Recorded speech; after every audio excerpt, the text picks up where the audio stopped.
చెప్పినప్పుడు ఇది హత్య కాదు అని ఎందుకు అవుతుందని చెప్పి మనం దానికి ఎక్స్ప్లెయిన్ చేయాల్సిన బాధ్యత మరి మన పోలీస్ డిపార్ట్మెంట్ మీద ఉంది.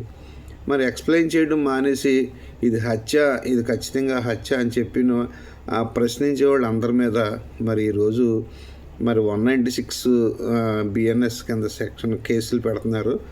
మరి అది ఎంతవరకు భావ్యమో మరి ఆలోచించండి. నేను ఈ కేసులు పెట్టడానికి గల కారణం అంటే మీడియా పోలీసుని డైరెక్ట్ చేస్తుందేమో అని అనిపిస్తుంది నాకు. నేను గతంలో కూడా చెప్పాను, మీడియా పోలీసుని డైరెక్ట్ చేస్తుంది. ఎందుకంటే TV5లో ఒక యాంకర్ ఉంటారు, ఆయన చాలా మేధావిగా ఆయన చిత్రీకరించుకుంటారు. ఆయన మన IPS ఆఫీసర్ల మీద ఆ జత్మాల అని ఒక ఆవిడని తీసుకొచ్చి ఆ స్టూడియోలోకి మాట్లాడించి మొత్తం ఉన్నాయి లేని స్టోరీస్ అన్నీ అల్లించి ఆవిడ చేత చెప్పించి కేవలం మన సొంత IPS ఆఫీసర్లు, సొంత పోలీస్ ఆఫీసర్ల మీద FIR కట్టించి వాళ్ళని రిమాండ్కి పంపడానికి ప్రయత్నించి వాళ్ళు ఈ రిమాండ్ బారి నుంచి హైకోర్టు వారి పుణ్యం అంట వాళ్ళు రిమాండ్కి వెళ్ళకోకుండా వాళ్ళ పరువు వాళ్ళు కాపాడుకోగలిగారు. మరి అదే సేమ్ వ్యక్తి ఈ హర్ష కుమార్ గారి గురించి కానీ వేరే వ్యక్తుల గురించి కానీ వాళ్ళు మాట్లాడింది ఆవేశంలో ఆ రోజు మాట్లాడడం వాస్తవమే. అది దాన్ని ఇన్ని రోజులు వదిలేసి ఆ రోజు పెట్టేసి ఉంటే FIR పెట్టుంటే ఆ రోజు నేనే అన్నాను, వీడికి పిచ్చి పట్టిందా ఏంటి ఇలాంటి మాట్లాడుతున్నాడు చెప్పండి అని కొంతమంది క్రిస్టియన్ లీడర్స్ కూడా చెప్పా. కాకపోతే అతను రాజమండ్రి వాడు కాదు. వచ్చిన వాళ్ళు ఒక ఆయన విజయనగరం నుంచి వచ్చాడు, ఒక ఆయన రాజమండ్రి నుంచి వచ్చాడు, ఒక ఆయన వైజాగ్ నుంచి వచ్చాడు. బయట నుంచి వచ్చిన వాళ్ళు చాలామంది కొంచెం అగ్రెసివ్గా మాట్లాడడం జరిగింది ఆ రోజు. యాక్చువల్గా రాజమండ్రి క్రిస్టియన్ పాస్టర్స్ కానీ క్రిస్టియన్ లీడర్స్ కానీ ఎవరో వాళ్ళు వచ్చి సింపుల్గా వచ్చి కండోలెన్స్ తెలియజేస్తూ వారికి అక్కడ సపోర్ట్గా నిలబడ్డారు తప్ప అక్కడ అందరికీ వాళ్ళు ఇలా అగ్రెసివ్గా ఎవరు మాట్లాడలే. కానీ పరిస్థితులను బట్టి అక్కడ ఉన్న సిచ్యుయేషన్ బట్టి ఇది హత్య అని అందరూ భావించడం జరిగింది. కాబట్టి ఇది హత్య అయి ఉంటుందనే వాళ్ళు భావించడం జరిగింది. పోనీ పోస్ట్ మార్టం సర్టిఫికేట్ గురించి నాకు తెలుసు, పోస్ట్ మార్టం సర్టిఫికేట్లో ఏమొస్తుందని నాకు తెలుసు. దాంట్లో మనం ఇటువంటి కేసుల్లో తేల్చాల్సింది ఫిజికల్ ఎవిడెన్స్ని బట్టే అక్కడున్న మరణం కలగడానికి పైకి కనబడే కారణం మీద ఎక్కువ ఆధారపడి ఉంటుంది. 90%, ఒక 10% మాత్రమే పోస్ట్ మార్టం సర్టిఫికేట్ మీద ఆధారపడి ఉండాలి. కానీ మరి ప్రజలందరూ ఏమనుకుంటున్నారంటే పోస్ట్ మార్టం సర్టిఫికేట్ రాలేదు కాబట్టి ఇందులో ఏదో మతలబు ఉంది అని ఆ పోస్ట్ మార్టం సర్టిఫికేట్ ఇంకా రావట్లేదు అని ఒక విధమైన అభద్రతా భావంకి వచ్చేసారు. కాబట్టి ఉన్నతాధికారులు దీని మీద దృష్టి పెట్టి మరి ఇంకొక విషయం, మరి చాలామంది ఈ వీడియోస్ ఆయన క్యారెక్టర్ అసాసినేషన్ చేస్తూ కొన్ని ఛానల్స్ వీడియోలు మరి ప్రదర్శిస్తున్నాయి, CCTV వీడియోలు ప్రదర్శిస్తున్నాయి. అవి వాళ్ళకి ఎలాగొచ్చాయి? మరి మన పోలీసు 300 వీడియోలు సంపాదించాం మేమని చెప్పారు. ఆ 300 వీడియోల్లో ఈ వీడియోలు కూడా ఉన్నాయా? ఉంటే బయటికి ఎలాగెళ్ళాయి? తర్వాత ఈ ఫోన్ స్లిప్పులు కొంతమంది మరి పే స్లిప్పులు పేటిఎం ఏదో ఉంటుంది కదా, అవి కూడా కొన్ని స్లిప్పులు కూడా వాళ్ళు ఓపెన్గా చూపిస్తున్నారు. పోనీ బ్యాంక్ స్టేట్మెంట్ కొంతమంది చూపిస్తున్నారు.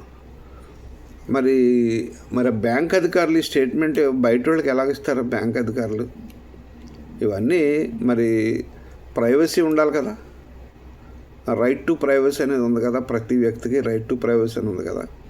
ఇంకొక విషయం ఏంటంటే వ్యంగ్యంగా చాలామంది వీడు అక్కడి నుంచి బయలుదేరినప్పుడు మన హెల్మెట్ పెట్టుకున్నాడు, మాస్క్ తీయలేదు, హెల్మెట్ పెట్టుకుంటున్నాడు, మాస్క్ తీయలేదు, హెల్మెట్ పెట్టుకుంటున్నాడు, మాస్క్ తీయట్లేదు. అరే మంచి ఎండలో బయలుదేరారు ఆయన, అక్కడ 11 గంటలకు బయలుదేరారు. ఆ రోజు 43-44 డిగ్రీలు హీట్ ఉంది ఆ రోజు.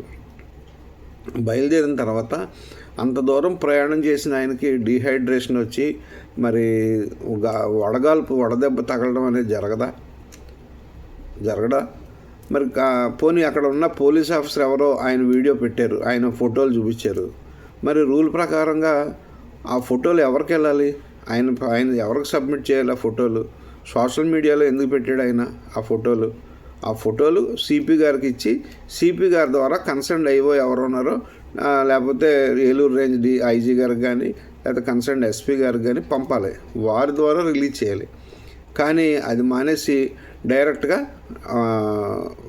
టీవీల్లో వచ్చేసినాయి, యూట్యూబ్ టీవీల్లో వచ్చేసినాయి.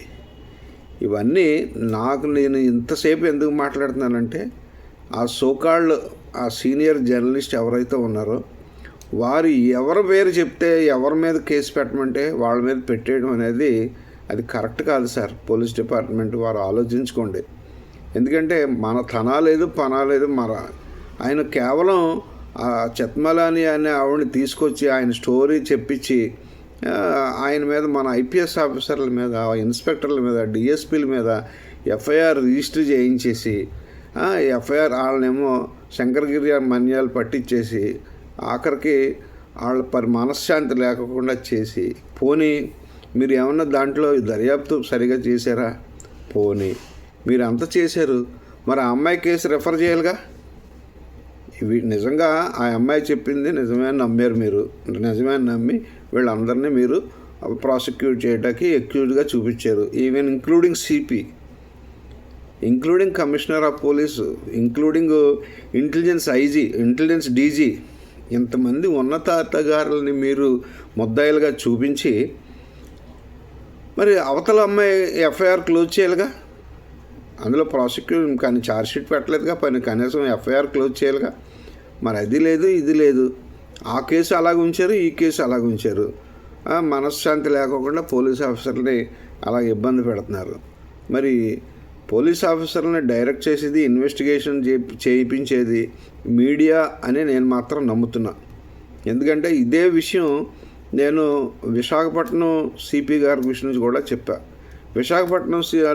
విశాఖపట్నంలో ఎవరైతే మీడియా మిత్రులు ఏదైతే చెప్తున్నారో అయ్యే ఆ ఇన్వెస్టిగేషన్ చేస్తున్నారు తప్ప అసలు మరి నాకైతే దాంట్లో చాలా విచిత్రం. ఈ రోజుకి ఆ అమ్మాయి 5th month ఈ రోజుకి జైల్లోనే ఉంది, సెంట్రల్ జైల్లోనే ఉంది. పోనీ ఆ అమ్మాయి ఏమన్నా 15 మందిని చంపేసిందా? పోనీ ఏమన్నా గంజాయి లాంటి డ్రగ్స్ ఏమన్నా అమ్మిందా? లేకపోతే డ్రగ్స్ పెట్టలేరా అమ్మాయి? అది లేదు, ఇది లేదు. ఆ అమ్మాయి మీద కక్ష పెట్టేసి కారణం ఏంటో తెలీదు 5 months 6 months నుంచి ఆ అమ్మాయి జైల్లో ఉంది. కాబట్టి మానవత్వం చూపించండి సార్. ఇందులో ప్రాక్టికల్గా ఆలోచించండి సార్. అప్పుడు ఆ రోజు జరిగిన మాటలన్నీ కూడా ఆవేశంతో ఉన్న మాటలు తప్ప వాళ్ళకి కావాలని నిజంగా వర్గ వైషమ్యాలు తేవాలని మాట్లాడింది చాలా తక్కువ మంది ఉంటారు. కాబట్టి మీరు ఆలోచించండి. మీరు ఇదే ముందు బేగ తేల్చేసి ఇది యాక్సిడెంటో లేకపోతే కాదో ఏదో ఒకటి తేల్చేస్తే ప్రజలు శాంతిస్తారు కదా. ఈ ప్రాబ్లం లేదు కదా.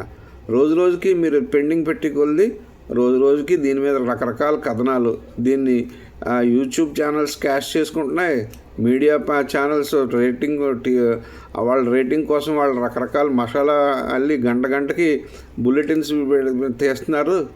మధ్యలో పాడేది ఎవరు అంటే పోలీసు వారు నిందలు పడడం తప్ప ఇందులో ఏమీ లేదు. దయచేసి మీడియా డైరెక్ట్ చేసిన విధంగా మీరు ఇన్వెస్టిగేషన్లు తర్వాత కేసులు కట్టాలు అవన్నీ చేయకుండా ఉంటే మన పోలీస్ డిపార్ట్మెంట్కే మంచిది సార్. నేను చెప్పేది డిపార్ట్మెంట్ గురించి చెప్తున్నాను కదా, నా సొంతంగా చెప్పట్లేదు. నేను కూడా మరి పోలీసు తిండి తిన్నాను కాబట్టి నాకు ఆ విశ్వాసం ఉంది. నేను అందుకనే నిన్న రాజ్ టీవీకి ఇచ్చిన ఇంటర్వ్యూలో నన్ను పచ్చి బూతులు తిడుతున్నారు క్రిస్టియన్స్ అందరూ. అయినా కానీ నేను భరిస్తున్నా. కేవలం ఏంటంటే నేను డిపార్ట్మెంట్ వాడిని కాబట్టి వాస్తవం ప్రజలకు తెలియాలి. ఇప్పటికైనా వాస్తవం తెలిస్తే కొంచెం ఈ ఉగ్రత ఇది చల్లారుతుంది, ఈ వేడి చల్లారుతుంది అనే ఉద్దేశంతో నేను చెప్పడం జరిగింది తప్ప నాకు వేరే ఉద్దేశం కాదు. నాకు ఎవరో డబ్బులు కూడా ఎవరో అన్నారులే, ఒకళ్ళు ఎంత తీసుకున్నావు అయినా నువ్వు అని అడిగాడు. కనీసం నాకు టీ కూడా ఇవ్వలే. నేను వాటర్ బాటిల్ నేను తీసుకుని వెళ్ళాను అక్కడ. Thank you. పోలీసు వారు నన్ను దీంట్లో చెడుగా ఆలోచించకండి. Thank you.